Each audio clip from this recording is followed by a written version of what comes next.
Assalamualaikum warahmatullahi wabarakatuh. Perkenalkan, nama saya Indah Dewi Rahmadiani dengan NIM L1A119090 dari kelas R003 atau C dan merupakan mahasiswa dari program studi kehutanan Fakultas Pertanian Universitas Jambi. Baik, kali ini saya akan mengajak teman-teman sekalian untuk mengetahui apa sebenarnya itu IFCC atau Indonesian Forestry Certification Corporation. Jadi kali ini saya akan menjelaskan bagaimana tentang sebenarnya apa itu IFCC dan apa saja yang menyangkut hal tentang IFCC. Bagaimana materinya? Langsung saja kita simak penjelasannya.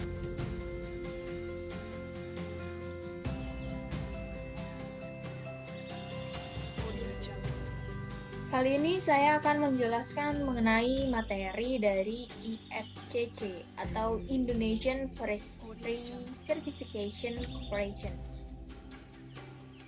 yang pastinya disusun oleh saya sendiri, Indah Dewi Rahmadiani, dengan NIM L1A119090 dari kelas R003 atau C, dengan dosen pengampu Dr.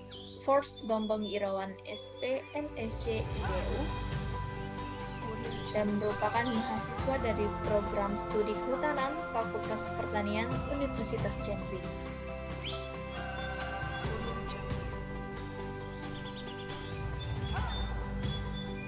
Supaya hutan memberikan manfaat bagi umat manusia baik dari generasi sekarang maupun generasi yang akan datang, maka pengelolaan hutan harus dilakukan secara lestari. Di mana untuk mendorong pengelolaan hutan lestari ini diperlukan suatu sistem sertifikasi yang memungkinkan para pihak atau stakeholder ini menilai kemajuan mengenai pencapaian pengelolaan hutan lestari. Sistem ini atau sistem sertifikasi ini perlu dikembangkan dalam semangat kerjasama, semangat kebersamaan, tanpa melibatkan kampanye negatif dan berbagai bentuk pemaksaan, dan tekanan lain yang tidak adil dari suatu pihak ke pihak lainnya. Butir dan semangat tersebutlah yang kemudian memotivasi para pihak untuk mendirikan suatu kerjasama, yaitu mengenai sertifikasi kehutanan dengan nama Indonesian Forestry Certification Corporation atau sering kita sebut dengan IFCC.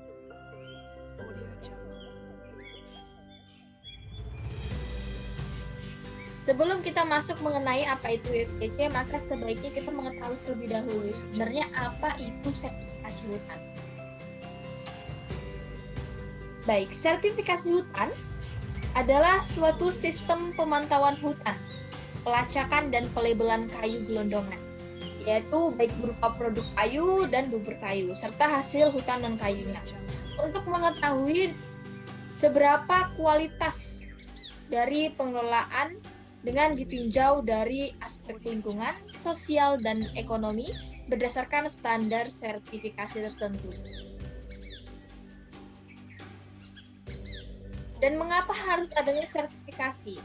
Pasti banyak sekali yang bertanya-tanya, mengapa harus ada sertifikasi? Mengapa tidak harus langsung saja, tidak harus perlu adanya sertifikasi? Maka banyak sekali tuntutan yang membuat harus adanya sertifikasi. Karena untuk memenuhi permintaan pasar yang menginginkan produk yang bersertifikat eco-label. Karena pasar menuntut untuk adanya bahwasannya tuh produk yang dihasilkan itu memiliki izin dan bersertifikat eco-label.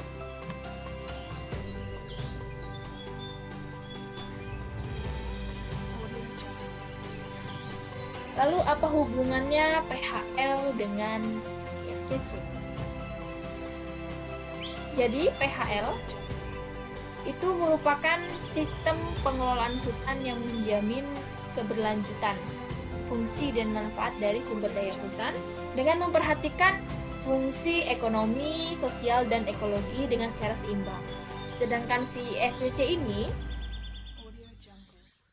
merupakan pengelolaan hutan lestari melalui sertifikasi hutan, atau lembaga yang membuat sertifikasi dari hasil pengelolaan hutan lestari tersebut, supaya untuk memenuhi permintaan pasar yang menginginkan produk bersertifikat. Dan hal ini dilakukan secara voluntary atau bersifat sukarela, yang biasanya dilakukan oleh seperti relawan-relawan ataupun seperti LSM ataupun lembaga-lembaga dari yang menghasilkan lembaga sertifikasi.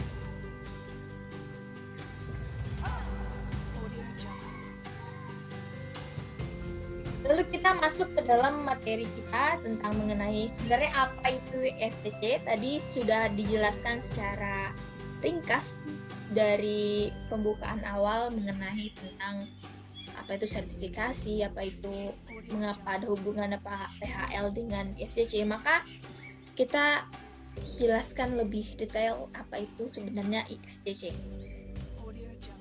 IFCC atau Indonesian Forestry Certification Corporation adalah organisasi Indonesia yang mempromosikan pengelolaan hutan lestari melalui sertifikasi hutan dan pelabelan produk berbasis hutan yang berasal dari sertifikasi hutan. Dan IFCC ini adalah standarisasi dan badan pengelolaan kehutanan Indonesia, skema kerjasama sertifikasi dan mengembangkan standar dan persyaratan untuk sertifikasi hutan berdasarkan konsensus proses multi pihak. Lalu sebenarnya apa sih tujuan dari adanya IFCC ini? Maka tujuan dibentuknya atau berdirinya IFCC ini adalah untuk mendorong dan meningkatkan pengelolaan hutan lestari di Indonesia melalui penetapan sertifikasi kehutanan yang memenuhi tolok ukur dari pengelolaan hutan lestari berdasarkan PEVC.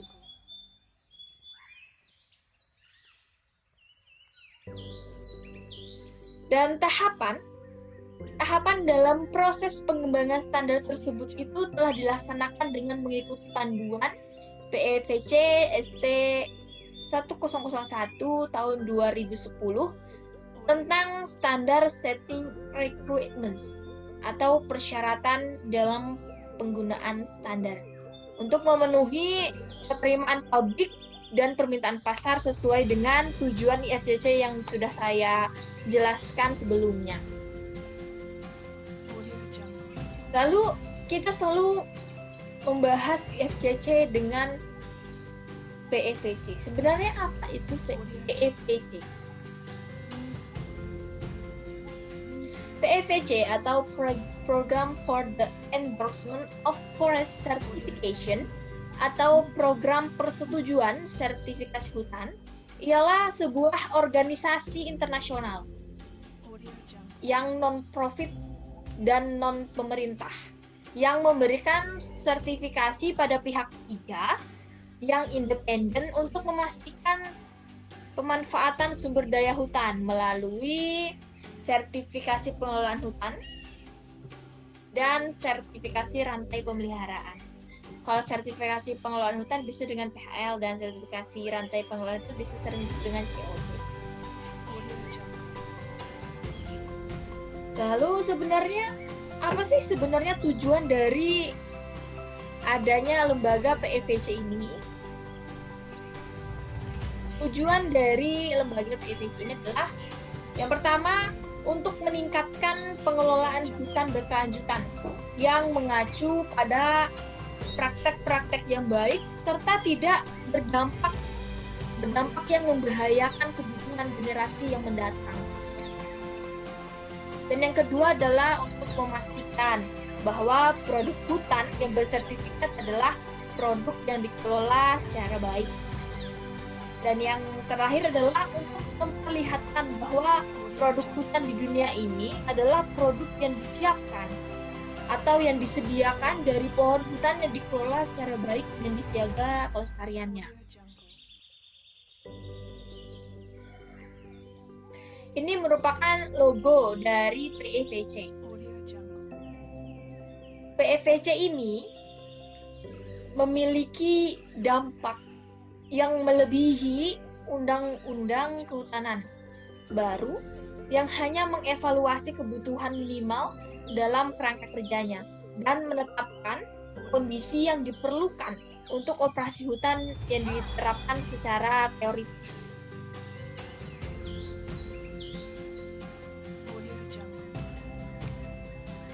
Standar ISO yang dipadukan dengan konsep berkelanjutan.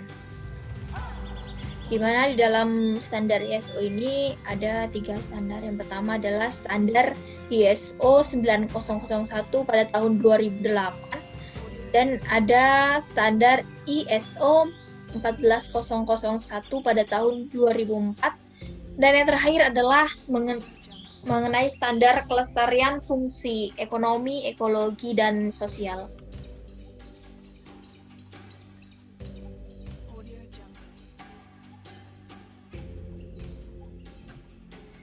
Jadi, adanya sertifikasi mengenai pengelolaan hutan lestari ini yang berhubungan dengan IFCC tadi, diatur dalam suatu prosedur yang memungkinkan untuk adanya perbedaan standar yang digunakan antara pemilik sertifikat yang satu dengan yang lainnya.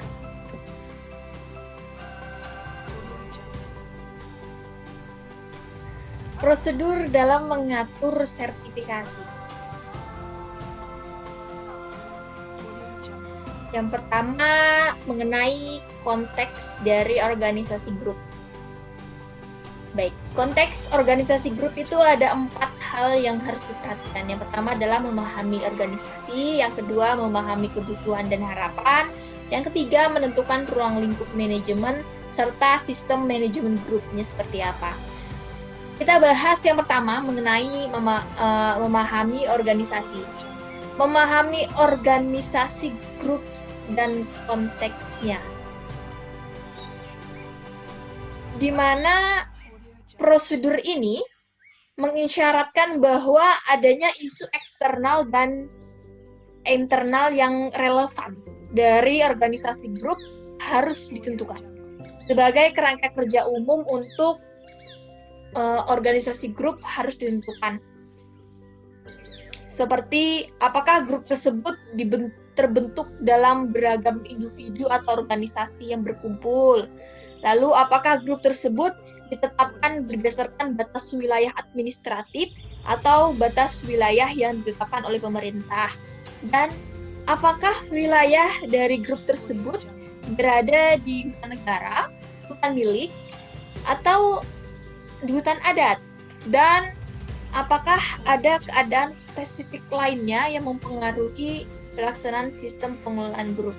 Jadi harus adanya isu eksternal dan internal yang relevan dari organisasi grup harus ditentukan.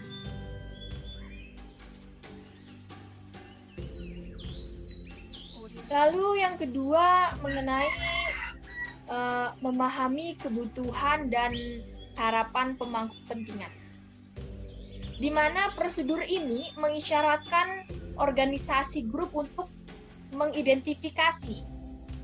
Maksudnya mengidentifikasi, apa yang harus diidentifikasi adalah di mana harus mengidentifikasi pemangku kepentingan yang relevan untuk sistem manajemen grup lain.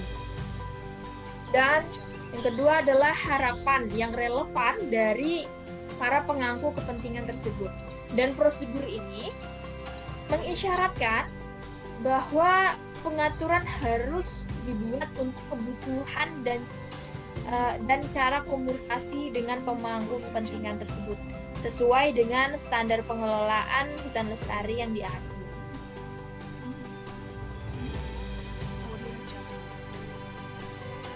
Dan lanjut yang ketiga mengenai menentukan ruang lingkup manajemen. Maksud dari menentukan ruang lingkup ini yaitu di mana prosedur ini mencaratkan bahwa manajemen grup untuk menetapkan ruang lingkup sistem manajemen grup yang memuat sekurang-kurangnya informasi anggota grup, lokasi areal hutan yang disertifikasi, luas areal yang hutan yang disertifikasi, dan status dari kepemilikan lahan. Dan prosedur ini juga mensyaratkan bahwa ruang lingkup harus tersedia sebagai informasi yang terdokumentasi. Serta yang terakhir yaitu mengenai sistem manajemen grup. Sistem manajemen grup ini adalah prosedur yang mensyaratkan bahwa sistem manajemen grup yang memastikan seluruh anggota grup itu memenuhi persyaratan dari standar pengelolaan hutan lestari yang diatur. Diatur secara terpusat dan tunduk pada tinjauan pusat. Semua anggota grup harus mengikuti pemantauan internal dan program audit tahunan. Serta prosedur ini juga mensyaratkan bahwa apabila ada organisasi grup melakukan pemusatan atau penjualan produk kayunya, sistem manajemen harus mencakup sistem pengendalian arus kayu dan lacak balaknya.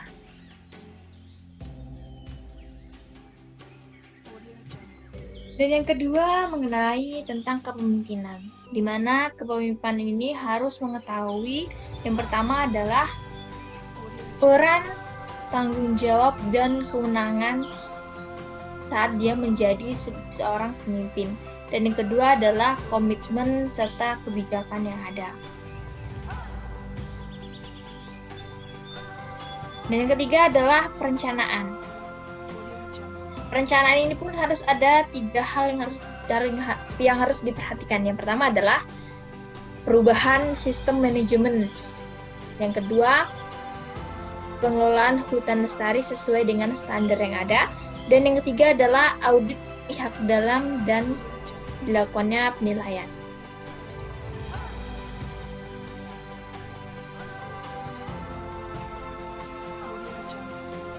Dan yang selanjutnya adalah sumber daya pendukung. Di mana sumber daya pendukung ini berupa perencanaan sumber daya yang dibutuhkan dalam pengelolaan sistem manajemen agar sesuai dengan standar. Jadi sumber daya pendukung ini ya harus memperhatikan bagaimana sumber daya yang dibutuhkan untuk pengelolaan sistem manajemen agar sistem manajemen ini pun berjalan sesuai dengan standar yang ada. Dan yang selanjutnya tentang operasional, di mana operasional ini berupa perencanaan untuk mengendalikan proses kinerja. Jadi operasional ini bertugas untuk bagaimana caranya untuk mengendalikan suatu proses kinerja yang ada dalam suatu sistem manajemen untuk memenuhi standar yang ada. Dan yang selanjutnya yaitu adanya evaluasi kerja. Evaluasi kerja ini pun membahas tentang 4 hal tentang bagaimana memonitoring kinerja yang ada, lalu adanya audit internal, dan adanya pemilihan anggota grup, dan yang terakhir adalah bagaimana meninjau dari manajemen yang ada. Dan yang terakhir adalah perbaikan berkelanjutan. Di mana perbaikan berkelanjutan ini berupa kesesuaian tentang persyaratan dan yang lain-lainnya harus relevan, harus sesuai dengan syarat dan standar yang ada. Kita bahas materi selanjutnya mengenai bahwasannya elemen penting pengembangan skema dari sertifikasi PHL ini adalah bersifat terbuka, transparan, dan berdasarkan konsensus stakeholder lokal maupun nasional yang terdampak pengelolaan hutan. Ada beberapa struktur atau organisasi yang menyusun standar yang dibedakan atas beberapa pihak, yaitu yang pertama, Rapat Utama Anggota ISCC. Rapat anggota IFCC atau sering disebut dengan RUA IFCC ini bertanggung jawab mengenai persetujuan dari standar IFCC dan susunan serta pengambilan keputusan dari rapat umum anggota diatur dalam ADART IFCC. Dan yang kedua adalah badan pengurus dari IFCC atau sering disebut dengan BPIFCC. Jadi BPIFCC ini bertanggung jawab dalam proses penyusunan standar, di mana di dalam proses penyusunan standar ini ada yang namanya persetujuan rancangan kegiatan, pembentukan dan pembubaran dari KS, dan adanya persetujuan dokumen IFCC, serta merekomendasikan draft final standar untuk persetujuan dari rapat umum anggota IFCC. Dan yang ketiga, mengenai sekretariat IFCC, di mana sekretariat ini memiliki tanggung jawab antara lain untuk pelaksanaan prosedur penyusunan standar. Jadi dia bertanggung jawab untuk dalam pelaksanaan prosedur penyusunan dari standar. Jadi sekretariat ini mengatur semua kontrak antara KS, DWG, koordinator kegiatan, dan dari BP itu sendiri. Secara khusus, sekretariat ini bertanggung jawab untuk mempersiapkan penyusunan standar dan rancangan kegiatan, serta memberikan dukungan kesekretariatan dan administrasi kepada KS dan DWG. Jika tidak dilakukan sendiri oleh KS dan DWG, maka yang harus mempersiapkan adalah sekretariat. Dan yang ketiga adalah mengumumkan awal proses penyusunan standar. Dia harus mengumumkan awal proses penyusunan standar itu seperti apa. Dan yang keempat adalah administrasi konsultasi publik dan konsultasi anggota. Dan terakhir, sekretariat IFCC ini pun bertanggung jawab untuk mempublikasikan dokumen yang disetujui.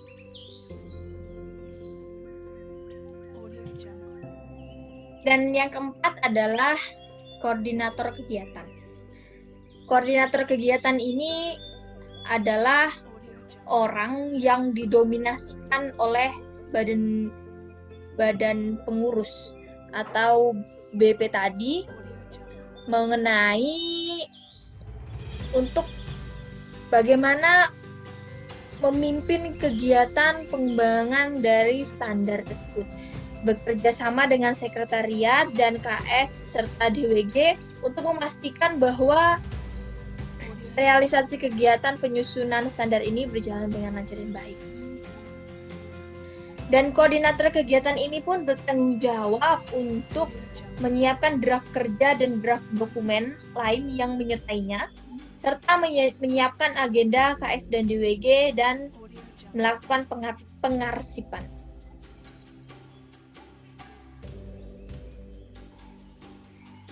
Baik, dan yang kelima yaitu adanya yang namanya komite standarisasi atau yang sering kita sebut dari tadi KS. KS itu adalah komite standarisasi.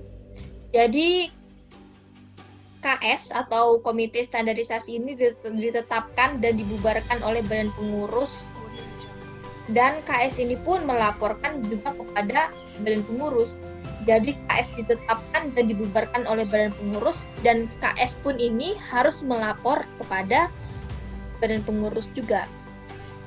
Dan susunan KS ini pun menyajikan representasi stakeholder yang seimbang dengan tujuan untuk membangun konsensus di antara stakeholder yang berpartisipasi dan yang berkepentingan. Lalu KS ini pun terdiri dari stakeholder dengan keahlian yang relevan, dengan materi standar yang terdampak oleh standar dan yang dapat mempengaruhi dari penerapan standar yang ada.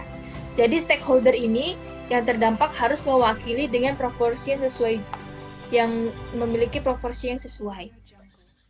Lalu seorang wakil sekretariat dan koordinator kegiatan harus berpartisipasi dalam pekerjaan dari komite standarisasi, bagaimana harus berpartisipasi, karena tanpa hak dan pengambilan keputusan pun KS ini pun tidak bisa melanjutkan dari kerja yang ada. Lalu yang selanjutnya adalah keanggotaan dari komite standarisasi ini atau KS ini harus diperbaharui setiap 5 tahun. Dan KS ini pun memilih seorang ketua di antara anggotanya. Dan keputusan dari komite standarisasi atau KS ini pun diambil berdasarkan mayoritas anggota yang hadir pada pertemuan, kecuali untuk penyampaian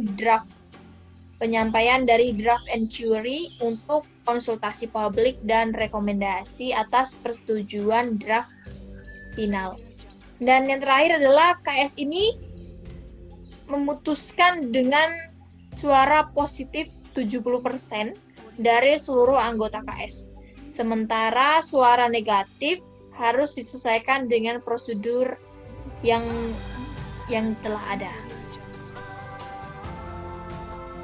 Lalu yang terakhir atau yang keenam adalah drafting working group, atau yang sering kita sebut tadi dengan singkatan DWG, dan DWG adalah drafting working group. Jadi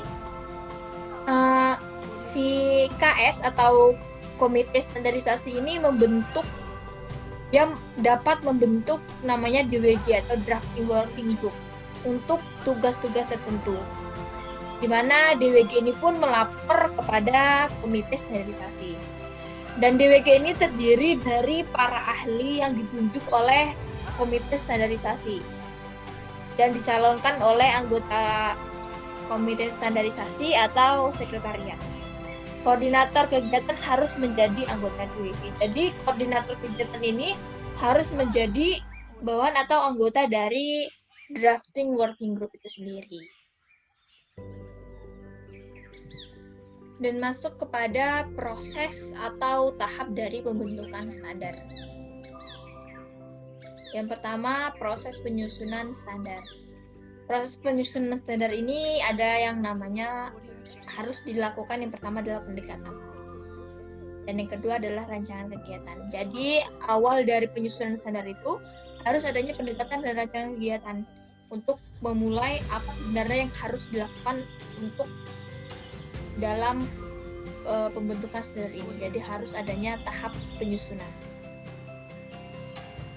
Dan yang kedua adanya tahap persiapan,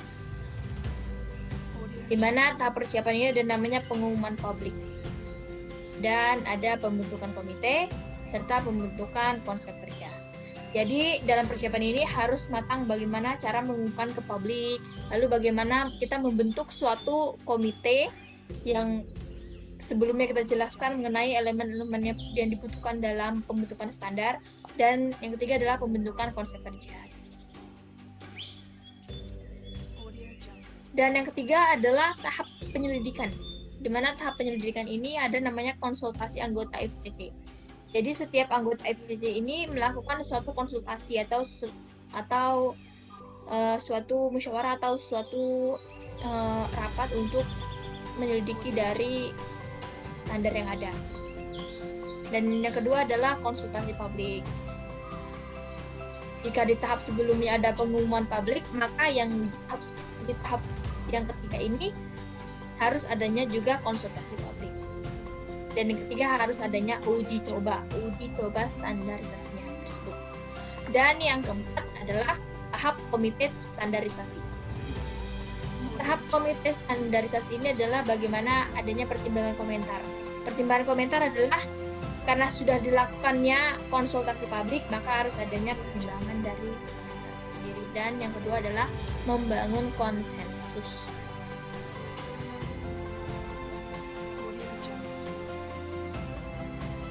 Dan yang selanjutnya ada yang namanya tahap persetujuan.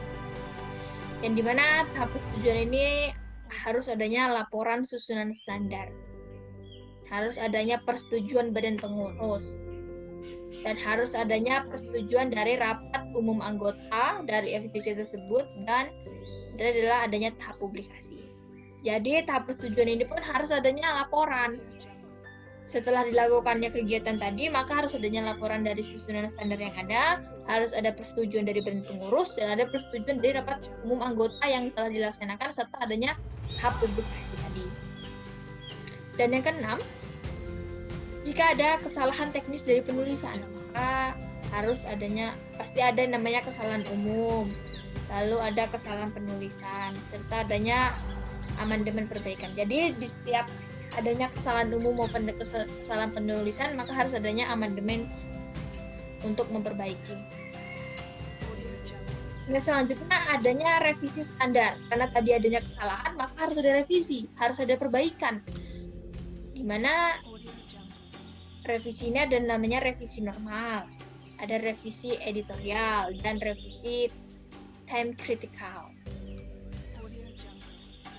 Dan ini selanjutnya adanya review berkala. Karena sudah ada revisi, maka harus adanya review. Kita ulas kembali bagaimana standar yang sudah ada dengan cara melakukan penilaian umum, mekanisme feedback, dan adanya gap analisis, dan konsultasi stakeholder, serta pengambilan keputusan.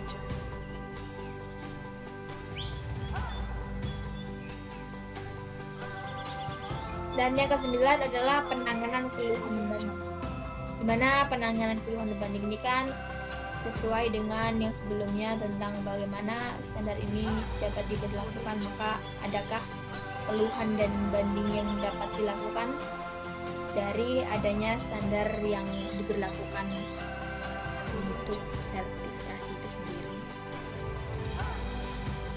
Dan yang terakhir adalah adanya rekaman proses pengembangan. Rekaman proses pengembangan ini adalah maksudnya bagaimana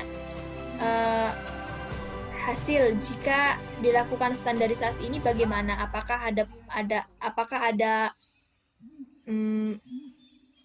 perkembangan atau adanya peningkatan atau malah adanya penurunan atau malah tidak terjadi hal yang lebih baik, malah terjadi suatu hal yang lebih buruk. Itulah makanya diperlukan adanya rekaman proses pengembangan.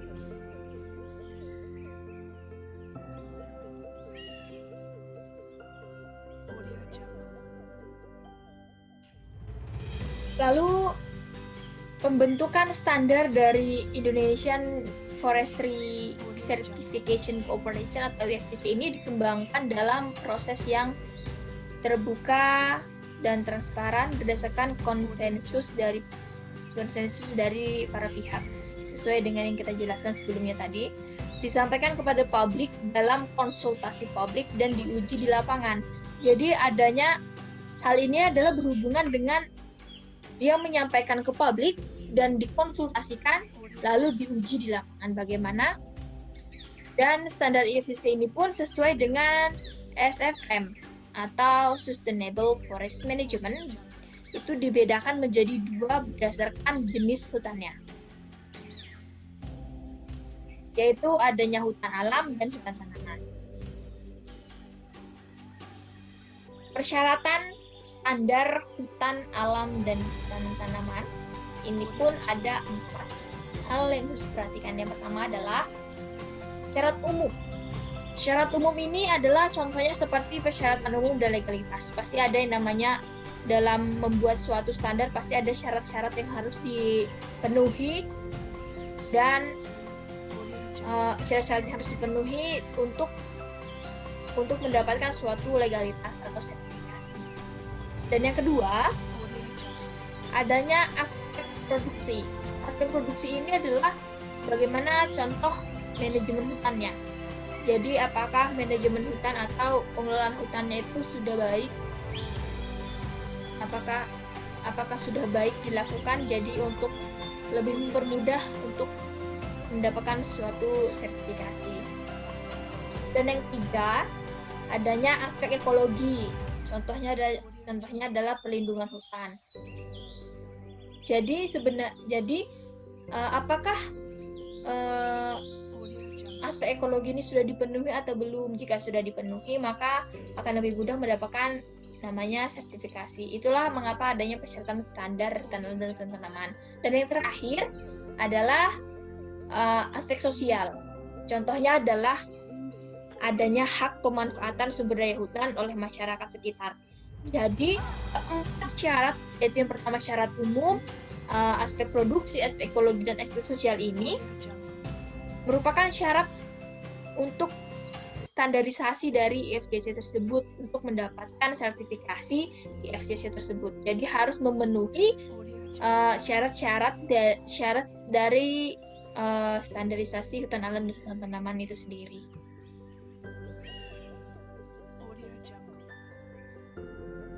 Terima kasih. Itulah materi yang dapat saya sampaikan. Semoga bermanfaat. Itulah materi yang dapat saya sampaikan. Semoga bermanfaat bagi teman-teman sekalian. Sekian dan terima kasih. Wassalamualaikum warahmatullahi wabarakatuh. Salam rimba.